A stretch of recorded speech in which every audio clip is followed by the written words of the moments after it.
हमारी मैया। अरे ये पंखा किसने बंद कर दिया है? देखो तो पूरे घर में गर्मी मच गई है। अरे ओ सीता, सीता। अजी क्या है? अरे ये पंखे की हवा जा किधर रही है? मुझको जरा भी हवा नहीं लग रही। अजी चुप करके सो जाओ, हो सकता है गर्मी से बिजली कट गई होगी। तभी दोनों बच्चे प्रीति और सीनू भी गर्मी और पसीनों से लथपथ आधी रात को ही उठकर लड़ने लग जाते हैं। अरे सीनू के बच्चे, चल दूर हो मुझसे, मुझे गर्मी लग रही है। जब देखो मुझ में आकर चिपक जाता है। मुझे भी तुम्हारे पास छोड़ने का कोई शौक नहीं है। हाँ, क्या बात है, तुम दोनों भाई बहन फिर शुरू हो गए लड़ना। एक तो पंखा भी नहीं चल रहा। बहू उठकर खिड़की ही खोल दे, कम से कम थोड़ी बहुत हवा तो आएगी। जब बिजली आएगी तो अपने आप पंखा भी चलने लगेगा। गर्मी का मौसम है, लाइट तो कटती रहती है। अनीता जैसे ही खिड़की खोलने के लिए उठती है तो देखती है कि बाहर जगमग रोशनी है। सबके घरों में रोशनी है, हमारे घर की लाइट थोड़ी ना कट जाएगी। ये सोचकर वह बल्ब जलाती है। लाइट तो आ रही है। तो फिर लगता है हमारे घर का पंखा फूक गया है। ये सुनकर पूरा का पूरा गरीब परिवार दुखी हो जाता है, क्योंकि एक गरीब परिवार में सामान का खराब होना जितना आसान होता है, नया खरीदना उतना ही मुश्किल होता है। भयंकर गर्मी के मौसम में उस गरीब परिवार के राहत का सहारा छत से लटका वह इकलौता पंखा ही था। सब जैसे तैसे उस गर्मी में ही सोने की कोशिश करते हैं। माँ ठंडी ठंडी हवाएं करो ना, मुझे ऐसे नींद नहीं आती। अच्छा ठीक है, करती हूँ। अनीता जब थक जाना तो मुझे बता देना, मैं कर दूंगा फिर पंखा। नहीं जी, आप सो जाइए, आप दिन भर के थके हैं और आपको कल काम पर भी जाना है। मुझे तो घर में ही रहना है। बेचारी गरीब बहू परिवार को पंखा करने में अपनी नींद वार देती है। आधी रात के उस वक्त में हर तरफ सन्नाटा ही सन्नाटा छाया था। जहां आस पड़ोस के लोगों ने अपने घरों में इम्पोर्टेड एसी लगवा रखी थी, गरीबी में बस उस पूरे इलाके में एक रामदास का परिवार ही बच गया था। अगली सुबह, अरे सुजीत बेटा, इस पंखे को खोल कर देख तो ले, इसमें क्या खराबी आई है, और इसे ठीक भी कर दे, वरना कल की तरह आज भी हमारा सोना मुहाल हो जाएगा। अच्छा देखता हूँ माँ। सुजीत पंखे को छत से उतारता है। पंखा काफी सालों का पुराना हो जाने के चलते उसकी पंखुड़ियों को जंग खा चुका था।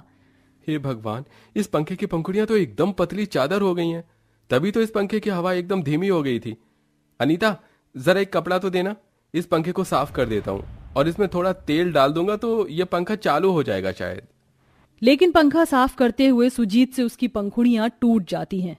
हे भगवान, क्या सुजीत, किसने कहा था तुझको सारा जोड़ इस पंखे में ही आजमाने को तोड़ दिया ना। थोड़ी मोड़ी हवा तो दे रहा था उस गर्मी में। कहते कहते सीता की बूढ़ी सी आंखों में पानी भर आता है। माँ तुम चिंता मत करो, हम सेठ से कुछ पैसे मांग कर देखते हैं। दोनों बाप बेटे लालचंद के लिए काम करते थे, जिसकी खुद की ईंट की भट्टी भी चलती थी और लकड़ी का गोदाम भी, जिसमें वह बढ़ई का काम करते थे। दोनों भयंकर गर्मी में लकड़ी काट कर गोदाम में आते थे। ये लो सेठ, लकड़ी ले आए हम। बस? अरे इतनी सी लकड़ी लाए हो तुम? क्या करूं सेठ, अब मेरे बूढ़े शरीर में पहले जितनी ताकत नहीं रह गई कि ज्यादा लकड़ी ला सकूं। अरे चलो चलो, अब ज्यादा बातों के चौधरी मत बनो। आज बेड बनाने का ऑर्डर आया है, जाके बनाओ। दोनों बेड बनाने लगते हैं। गर्मी उन गरीबों की हालत खराब कर रही थी। ऐसे में कंजूस मालिक सारे पंखे भी बंद कर देता है। ये मालिक लोग कितने कंजूस होते हैं, बस एसी में बैठकर हुक्म जताते हैं और गरीबों के लिए एक पंखा भी बंद कर देते हैं।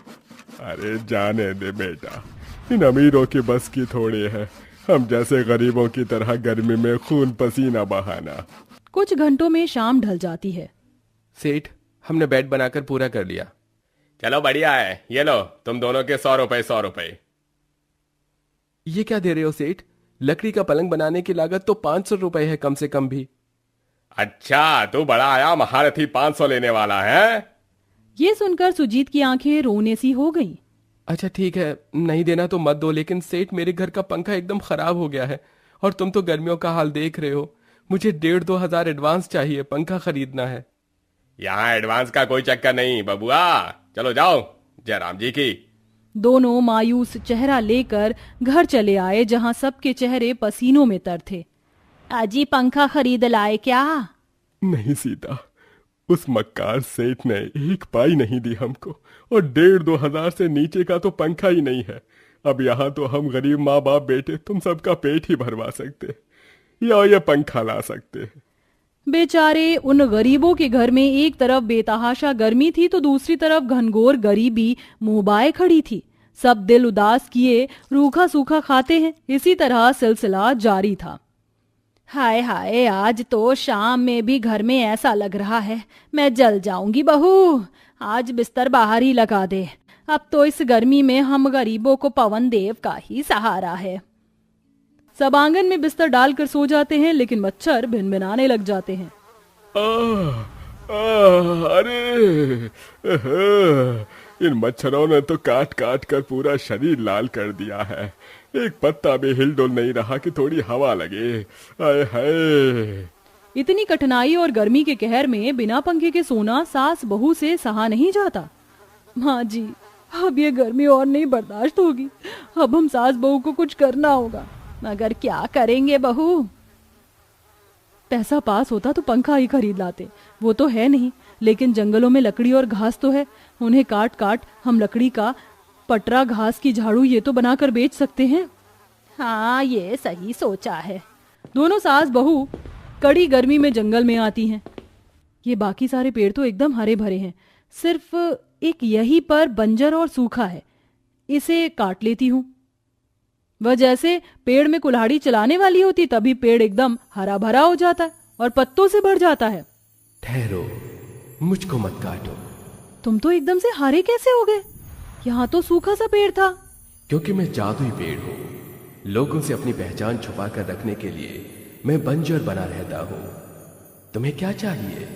अनीता रोते रोते उस जादुई पेड़ को सब बताती है। और इसलिए हम लकड़ी काटने आए थे ताकि थोड़ा बहुत सामान बेचकर हम एक पंखा खरीदने लायक पैसे जोड़ सके।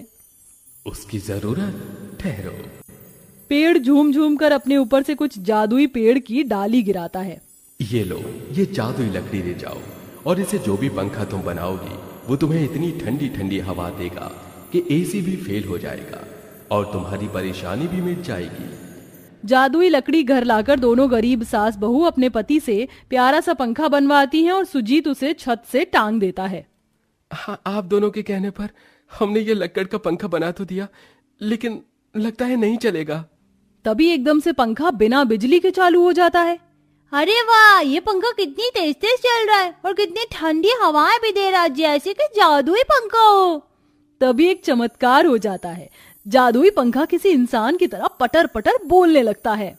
प्यारी समझ गई, मैं एक जादुई पंखा ही हूँ। अरे बाप रे, ये तो सचमुच का जादुई पंखा है। मगर काश कि यह पंखा ठंडी ठंडी हवाएं बरसाने के साथ थोड़े पैसे भी बरसा देता तो हमारे गरीबी भरे उलझन में सुलझ जाती। तभी एकदम से पंखा गोल गोल चक्कर काटते हुए चमचमाने लगता है और अपने में से नोट ही नोट झरझर कर गिराने लगता है। ये लो, और अब दूर कर लो अपनी हर मुश्किल। इतने पैसे देखकर रामदास रोते हुए कहता है, अरे लोग ऐसे ही पंखे को मशीन कहकर बदनाम करते हैं, जबकि यह जादुई पंखा इंसानों से ज्यादा हम गरीबों की भावनाओं को समझता है। सीता, क्योंकि एक वक्त में सामान तो फिर भी काम आता है, लेकिन बुरे वक्त में इंसान नहीं आता। सही कहा, सही कहा। किसी को और कुछ चाहिए मुझसे?